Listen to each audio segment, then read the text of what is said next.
예, 서울대학교의 이주호라고 합니다.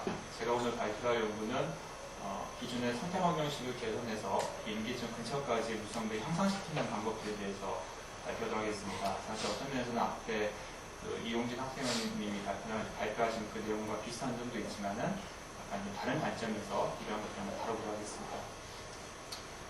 보신 것처럼 기존의 우리가 다루는 연립학적 선택학 형식들이나 그런 theory들은 보신 것처럼 이 평균적 이론, 빈필드 시오리에 의거합니다. 빈필드 시오리라는 걸 보신 것처럼 어떤 분자들이 이러한 배열을 가졌을 때 이것을 A라는 관점에서 보면 이렇게 될 수가 있는데 그걸 E라는 관점에서 봤을 때 역시 어떤 그런 동일한 배열을 가지는 것을 의미합니다.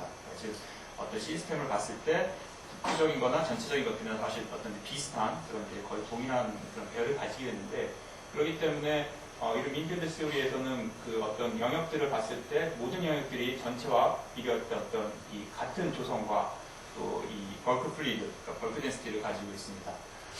그러나 이러한 것들은 이러한 시오리들은 한 가지 문제점은 이 덴시티 플럭츄에이션, 아까 전에 이용진 학생님이 발표하셨던 그런 임계점에서 나타나는 그런 포스들을 이렇게 다룰 수가 없었습니다.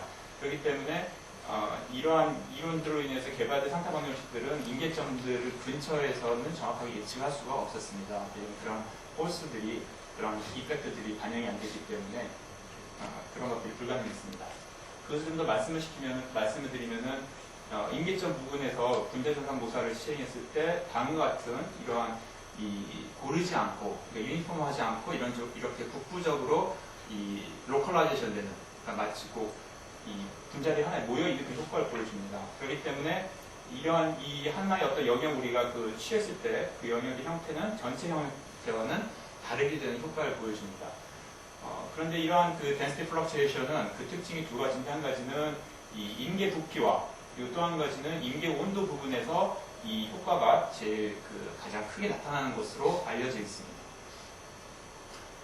그렇기 때문에 이러한 density fluctuation을 기존의 어떤 EOS를 통해서 그것을 개선하려고 할 때는 크게 두 가지 관점이 있는데 한 가지는 이런 density fluctuation 하나의 어떤 텀으로서 그것을 더하는 게 있습니다.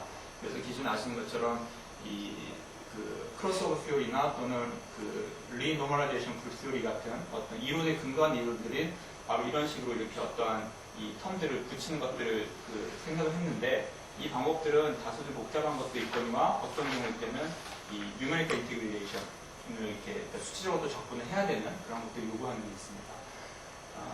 이러한 관점에서 봤을 때 또 이런 것들을 어떤 그런 theory에 의거하지 않고 사실 어떤 엔피리컬하게 그것을 하는 방법들이 있는데 이 방법들은 특징이 간단하면서도 어네스트하지만은 반면 상처랑 여러 가지 모델들을 많이 도입해야 되는 그런 특징들이 있습니다. 대표적인 게 케이지와 트레브 같은 경우는 BWRS 시계, 기존의 BWRS 시계 이러한 이 크리티컬 영역에서 영향을 보이는 이러한 함들을 제안했는데 보신 것처럼 임계 온도에서 임계 밀도 부분에서 정확하게 이 어떤 함들이 이렇게 대칭 피크 형태를 갖다 가진 그런 것들을 제안했습니다. 보신 것처럼 상당한 많은 파라미터를 요구하게 되는데 어떤 경우는 16개의 파라미터를 요구하게 되는 그런 마들들도 있습니다. 이것과 달리 어떠한 이펙트를 하나를 더하는 것이 아니라 이 형태를 그러니까 마치 레고 블록처럼 어떤 상태방 형식이 이루고 있는 어떤 구성 요소들 이렇게 바꾸는 방법들이 있습니다. 대표적인 게 이 PC 소프트 같은 경우인데 레퍼런스 프리드를 보통 스피어로 잡지 않고 이 체인 몰레큘로 잡는 방법들이 있습니다. 그래서 이 PC 소프트 같은 경우는 임계점 근처의 물성들을 잘 예측하는 걸로 예측이 나와 있습니다. 반면 소프트 PC라는 방법이 있는데 이 보블릭이 보신 것처럼 이렇게 기존의 카난 스탈링의 어떤 형태가 아니라 몰레큘의 일반적으로 구형인데 실제 몰레큘은 구형이 아니기 때문에 그런 효과들을 고려를 해서 이렇게 새로운 어떠한 리퍼러시브 파트를 만들었습니다. 그래서 다이포 모먼트 붙이고 그렇게 했는데 보신 것처럼 임계점 근처에서 코익시스턴트 커브의 어떤 플랫한 현상을 잘 보여주고 있습니다. 그런데 이런 것들은 특징이 어떤 롱레인지 프락시에이션을 어떤 하나의 형태를 취급하는 게 아니기 때문에 왜 이 EOS가 어떤 임계점 근처에 잘 맞느냐라는 거 물어보면은 그것에 대해서는 어떤 이것 때문에 그렇다라고 보여주기는 사실은 좀 어떤 문제점들을 가지고 있습니다.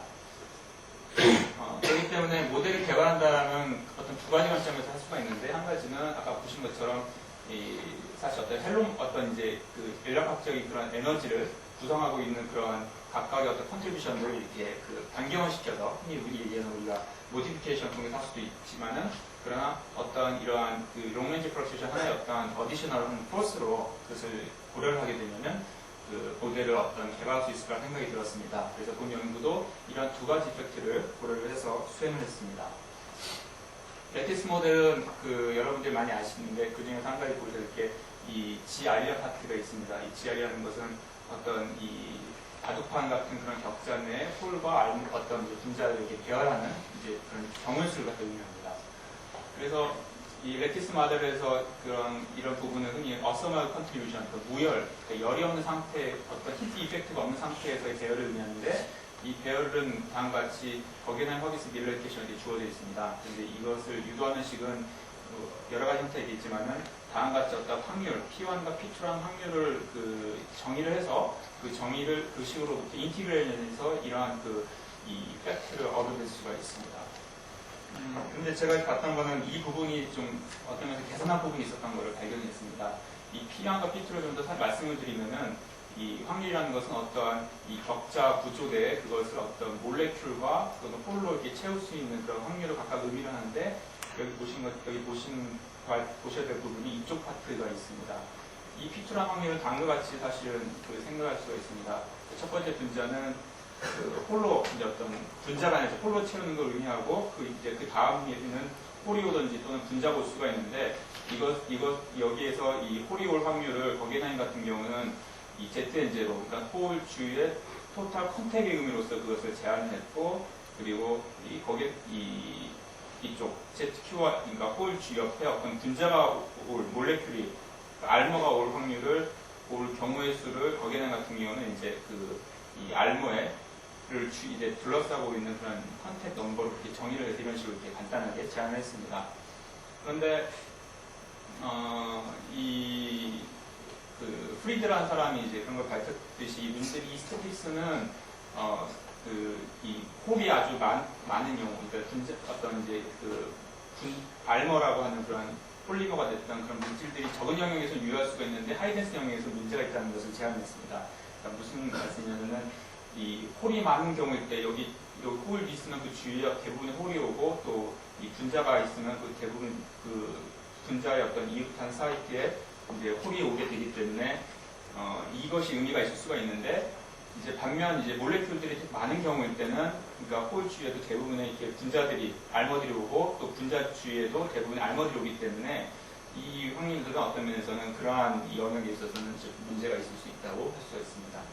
그렇기 때문에 이번 연구에서는 일단 그런 이펙트를 고정할 수 있는 방법이 여러 가지 있는데, 간단하게 다음과 같이 타우라고 하는 어떤 상수를 도입을 했습니다. 그래서 이 버겐하임 허기스 밀러식을 새롭게 다시 유도하게 되면 이렇게 되는데, 이것은 물론 타우가 이길 때는 오리지널 어떤 버겐하임 허기스 밀러식으로 다시 폐기되는 그런 특징을 가지고 있습니다.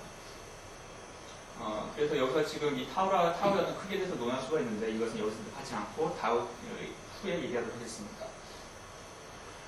두 번째 관점은 이제 롱레인지 프로세션을 어떻게 이걸 수식적으로 형성할 거냐라는 그런 것들이 남아있는데, 보신 것처럼 이런 이 임계점 부분에서 이런 클러스터링을 마치 어떤 면에서는 그 수소결합하고 좀 비슷하다 할 수가 있습니다. 물론 둘은 엄밀하게 틀리면 정확하게는 틀린 거지만은, 이런 클러스터링 효과들은 어떤 면에서 수소결합도 어떤 하나의 네트워크를 형성할 수가 있는데, 이런 것 관점으로 한번 이 연구를 진행해 봤습니다. 그래서 일반적으로 이거는 이제 클러스터링이 없을 때 분자될 분포고, 이건 클러스터링이 있을 때 분자될 분포인데, 특징은 클러스터링이 있게 되면은 이 어떤 분자들을 배열할 수 있는 경우의 수는 줄어듭니다. 왜냐면 클러스터링이 존재하게 되면은 전체적인 엔트로피를 감소시키고, 엔트로피가 감소된다는 얘기는 분자의 어떤 배열을 할 수 있는 경우 수를 감소시킨다는 것을 얘기할 수가 있습니다. 그렇기 때문에 이런 클러스터링 이펙트를 그냥 다음과 같이 어떤 스케일링 팩터 개념을 한번 도입해 봤습니다. 이것은 이제 우리가 원하는 어떤 이제 임계점을 완전히 고려할 수 있는 파티션 펑션을 하게 되면은 이 클러스터링 이펙트를 하나의 어떤 F라는 어떤 스케일링 팩터로 도입할 수가 있는데, 그러면 보신 것처럼 이 F라는 것은 이런 식으로 이렇게 프레셔를 유도할 때 이렇게 파트가 로그 형태로 들어가기 때문에 이렇게 나눠질 수가 있습니다. 그래서 이 F라는 것은 이 클러스팅 이펙트가 없는 말씀드린 것처럼 인계 밀도로부터 먼 그런 영역에서는 1이 되어야 되는데, 왜냐면 그 상태는 인필드 상태이기 때문에.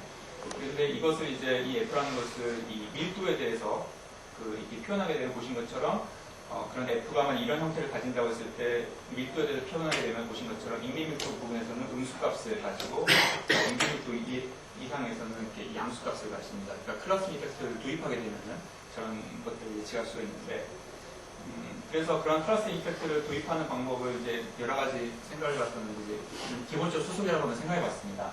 수소결합이 여러분들 아시는 것처럼 분자 간의 결합입니다. 분자 내의 결합이 아니라. 그래서 이 분자 간의 결합에 있어서 수소결합을 할 수 있는 그런 확률을 이렇게 베이츠만이 제안을 했는데, 보신 것처럼 이 기체 영역에서는 수소결합을 할 수가 없기 때문에, 기체 영역에서는 로우가 0을 하기 때문에 수소결합을 할 수 없기 때문에 확률 자체가 0이 되고, 이제 액체 영역에서는 이건 환산밀도라서 1로 가기 때문에 수소결합을 할 수 있는 확률이 많다는 것을 이렇게 제안했습니다.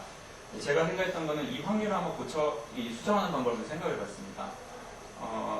이 density fluctuation은 인계 밀도와 또 인계 온도 부분에서 이렇게 피크 형태가 보이기 때문에 제가 갖고 왔던 관점, 그런 클러스팅도 역시 그러한 두 가지 효과를 반영하도록 해봤습니다. 그래서 이 각각 밀도와 온도 부분을 반영하도록 만들었고, 이것을 이런 식으로 이렇게 인계 밀도와 인계 온도 부분에서 이렇게 피크 형태가 되도록 이렇게 한번 식을 만들어봤습니다. 그래서 저것을 가지고서 실제 계산 응용해 봤을 때 좀 뒤에 나온 결과들을 가지고 했던 것들입니다.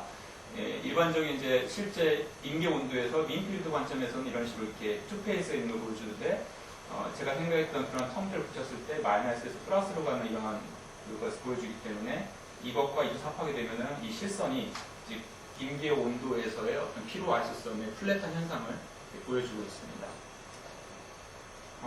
그래서 이 모델을 이제 다음과 같이 구성을 한번 해봤습니다. 첫 번째 모델은 앞에서 도입된 타우라고 하는 어떤 효과를 알기 위해서 이 density fluctuation 효과를 없애버린 그런 모델이 있고, 두 번째는 이제 이론들에서 잘했던 것들을 총 만든 모델입니다. 그래서 제가 도입했던 것들은 여기 보신 것처럼 이 부분, 새롭게 이런 롱레인지 플러테이션 도입을 했을 때 이쪽 항과 이쪽 항 두 개만 기존의 EOS에 추가되는 그런 특징들을 가지고 있습니다.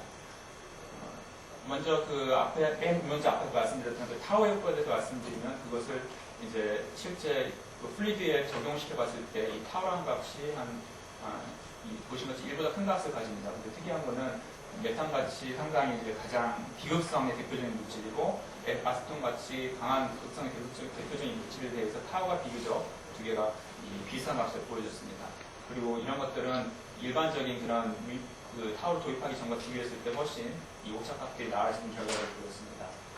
그런 오차들은 보신 것처럼 무엇보다도 액체의 밀도에 있어서 그런 결과들을 더 나은 결과를 보여줍니다. 이 실선이 이제 그런 타워를 도입했을 때 결과인데, 보신 것처럼 이 타워라는 것이 하이 덴시티 영역을 고려하는 거기 때문에 당연히 하이 덴시티에 해당하는 데는 액체 밀도 부분을 가장 잘 이렇게 계산시켜주는 효과를 보여주고 있습니다. 그래서 이제 결과를 말씀드리겠습니다. 제가 했던 것들은 이 일반적으로 상태방에서 하게 되는 볼루메트릭 프로퍼티만 이제 보여주는데, 그렇지 않고 여러 가지 칼로리메트릭 프로퍼티나 또는 세컨드 비리어 코피션트 같은 이런 것들까지 한번 계산해봤습니다. 그래서 다음과 같이 파라미터들이 총 6개가 있게 되고, 이 중에서 이 4개는 기존의 어떤 EOS 형태들의 파라미터이고, 이것이 이제 본 연구에서 새롭게 추가되는 파라미터입니다. 그래서 나머지 파라미터도 있지만 이런 어떤 파라미터들은 이렇게 유니버셜한 형태로 이렇게 취급을 할 수가 있었습니다. 그래서 실험 데이터에는 보신 것처럼 일반적으로 사용하는 포화 압력과 그 다음에 포화 액체 밀도, 인계점 데이터와 또 슈퍼크리티컬 PVT 같은 이런 데이터들을 우리가 포함을 시켜서 한번 계산을 수행했습니다. 그랬을 때 일단 세컨드 비리어 코피션트 같은 경우는 기존의 모델들이 이제 정선이고 저희가 전했던 것이 실선인데, 약간 나은 영향을 보여주지는 그렇게 큰 영향을 보여주지 못했습니다. 왜냐하면 이 도입한 모델 자체가 인계 밀도 부분에서 영향을 미치도 만들었기 때문에, 이 세컨드 비리어 코피션트는 이 로우 밀도가 아주 다일루트한 영역, 기체 영역에서 데이터입니다. 그렇기 때문에 당연히 성능에 있어서 좋은 점을 보여주지 못했습니다. 그러나 투페이스 프로퍼티로 봤을 때 보신 것처럼 이 인계점, 이 실산 같은 경우 이번에 제가 제안한 모델들인데 기존의 모델과 비교했을 때 이 플랫, 이 코이지스턴트 커브를 정확하게 예측하는 것을 보여주었습니다. 에탄 같은 경우일 때도 그런 결과들이 있고, 또 CO2, 카본다이옥사이드 역시 그런 것들이 있고, 또 아세톤 같이 상당히 극성이 심한 물질일 때도 보시면 실험 데이터 이 부분 상당히 플랫하게 되어 있는데 이 모델로 회귀 분석을 했을 때 그러한 플랫한 경우들을 제대로 예측하는 것을 볼 수 있었습니다. 다음은 이제 싱글 페이스 프로퍼티입니다. 그러니까 그 슈퍼크리티컬 PVT 데이터를 피팅을 해봤는데 보신 것처럼 이렇게 기존 마들이 이게 정선으로 상당히 예측이 나쁜 것에 비해서 이번 마들은 이런 그러한 이 피로 아이소섬들을 정확하게 예측하는 것을 볼 수 있었습니다. 메탄과 또 에탄 그리고 CO2에 대해서도 그러한 데이터들에 대한 분석들이 가능했습니다.